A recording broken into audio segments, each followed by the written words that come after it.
In today's video, I'm going to teach you a simple yet effective way to customize your website using CSS. We'll be exploring how to incorporate personal styles to make your site stand out while ensuring it remains performant and easy to manage.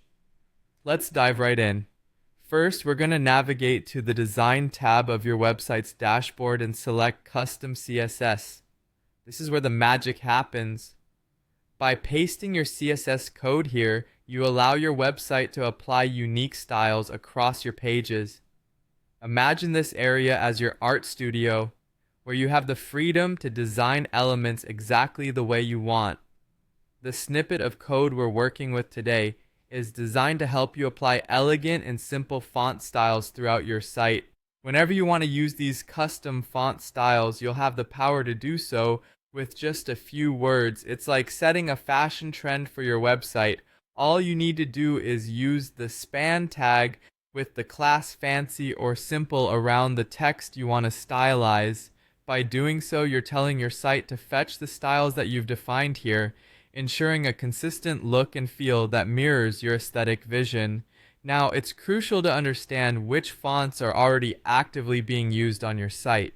This is important because sticking to fonts your site already loads not only keeps performance fast, but also maintains a coherent design language across your pages.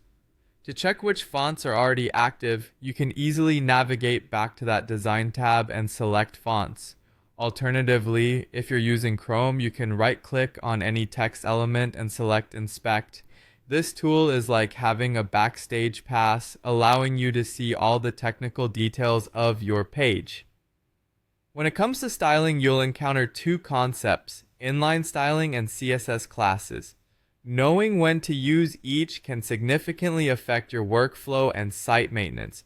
Inline styling is great for quick one-off adjustments. It's like a quick touch-up when you need it. However, if you're looking for a cleaner and more organized solution, CSS classes should be your go-to. They are reusable and maintainable, much like a well-curated wardrobe that you can mix and match to create different looks without adding new clothes. With these tools and tips in hand, you're now equipped to take your website's design to the next level. It's amazing how such small tweaks can make a big difference in not only how your site looks, but also how it performs. Remember to keep experimenting and learning as you tweak your designs. This journey is all about finding what works best for you and your audience. Thank you for joining me today, and happy designing.